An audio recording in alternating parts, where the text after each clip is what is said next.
Welcome to part 2.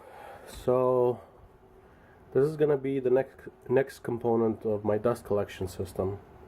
But before I put this together, I wanted to show you one thing. I downloaded this off of Thingiverse. I did not feel like designing it. Why reinvent the wheel?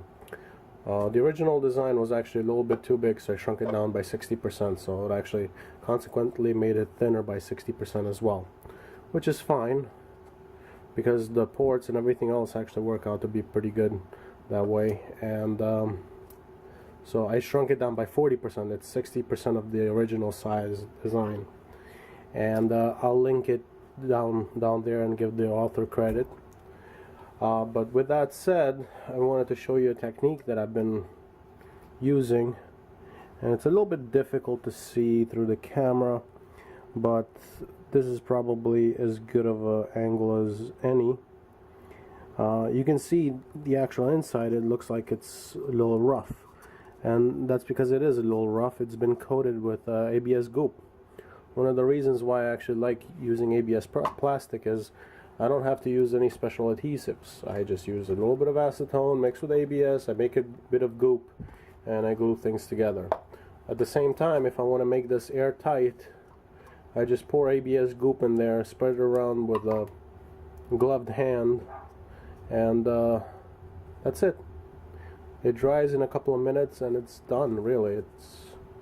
You get this shiny surface on the inside, and the way this is going to work now is I'm going to print out a couple of more pieces. One is going to be an angle bracket that goes in between the lid of this jar and the actual funnel, and the other one is going to be another angled bracket that goes between this and the actual fitting on top for the vacuum. The reason for that is it gives me a way of mounting it to the wall. And the way these are actually designed is it's quite a snug fit, I have to admit. And you can glue this together. I am choosing not to, at least not for the moment. So the two brackets, one on top, one on the bottom, gives you a way of mounting this to the actual wall of the cabinet. And this is the actual dust collector. I believe this is actually going to work pretty nicely. And the way it works is this is your input port and this is the vacuum cleaner. It goes here, and then you get just about an inch port here, and this is also just about the right size for 1 inch fitting, like so. So once everything is glued together, this will be nice and strong. But the way it's going to work is the jar, yes, I'm using a glass jar, it is going to be the dust collection system, and it just screws on and off. Well, these black components are all 3D printed parts. These are the blast gates, as I showed before. And these blast gates over here are actually the ones, this one and this one, they're temporary. It's just I needed to print them anyway, so I printed them and they're just pressed in. That's it. They will close off this part of the T. This manifold goes underneath. It connects to the rods. The rods connect to the handles underneath here, and that allows you to open and close the blast gate. So pushed in is closed, pulled out is open.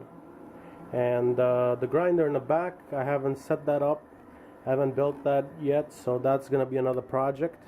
So with that, that's why I have these blast gates here. Just wanted to give you a walkthrough of the actual funnels themselves. These are the funnels that go in the back of the grinder. Right, they've been glued and cleaned out.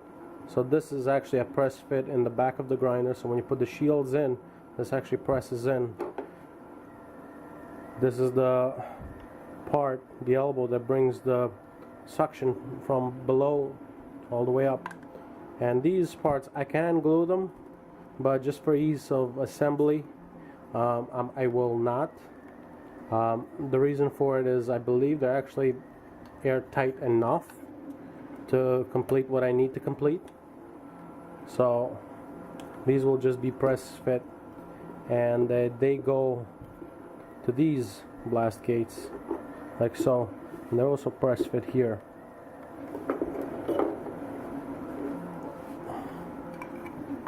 And here, so like so. This is the whole manifold setup. There's the clamps, stabilize the whole thing. These will eventually get elbows, and the blast gates get moved up and embedded in the shields in the other grinder, but the other grinder doesn't have any shields, so I have to figure out what I'm gonna do with that. But this one, the one that's gonna go over here, the big Craftsman grinder, that one does. So that's the one that I use most these days, so that one is gonna get over here. And as you may have noticed, I painted the cabinet my customary green with white legs. I did the bottom in white, and the front part of the cabinet, the one with the brown grinder, is basically going to house all the wheels against the wall. So if I have about 3 or 4 wheels, so I will create points where I can actually just push the wheels on and just leave them there, and it's storage, as well as, you know, basically general tool storage for this setup. The other side will house, and those of you who are on my Instagram have seen this already, will house this. This is my dust collector.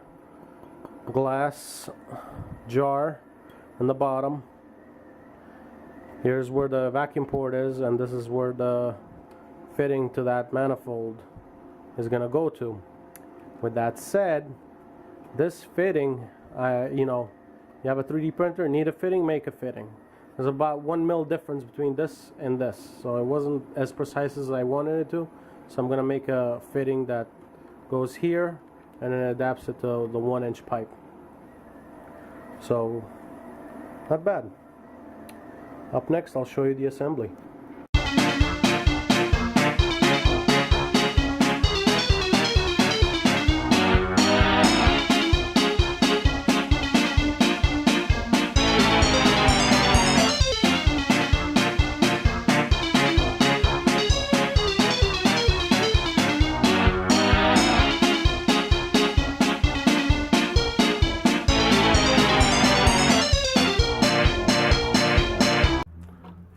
What's this saying? If all you have is a hammer, everything looks like a nail.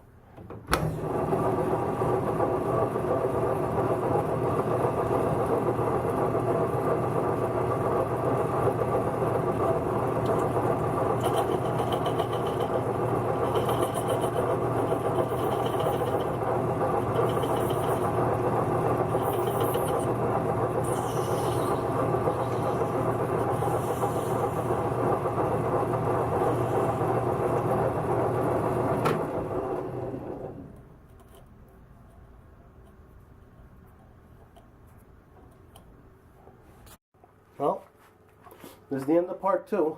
So this is the vacuum mounted. It's actually a pretty good fit here, and it comes off of that elbow into another elbow, into a fitting that goes into the vacuum. It's a 1-inch pipe that goes directly in, and the vacuum actually so happened to have a 1-inch port on it, and it's actually being propped by the tail end of it. So if I click it, it sucks up. The funny thing is, it actually changes pitch when I open the blast gates and close them, so I know the blast gates are doing their job.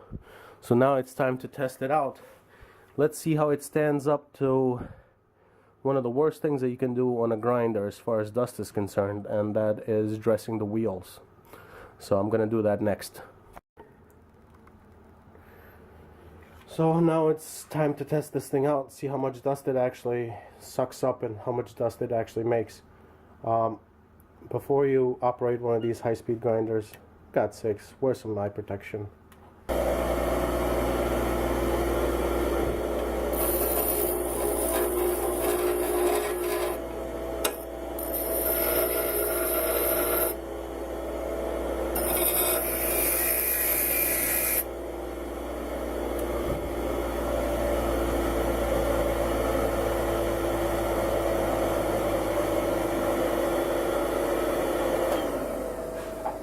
This thing is still spinning down. Not bad. There's still some dust coming off of this thing, but it's not as bad as it used to be. So overall, I'm pretty happy with this. We'll figure it out later.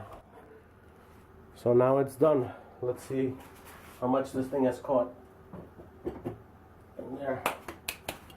And if you look, a quick dress up has produced a pretty good amount of dust in there. It's all fine dust from the grinding wheel. Regardless, I think I'm still gonna wear a respirator when I do this next time. And the reason why I'm not wearing one now because I want to speak on the camera, but other than that is I think yeah, a lot of crud being caught here. So overall, it's not a bad setup. Click on the subscribe button, share if you like it, comment it, wouldn't be bad. Alrighty, later.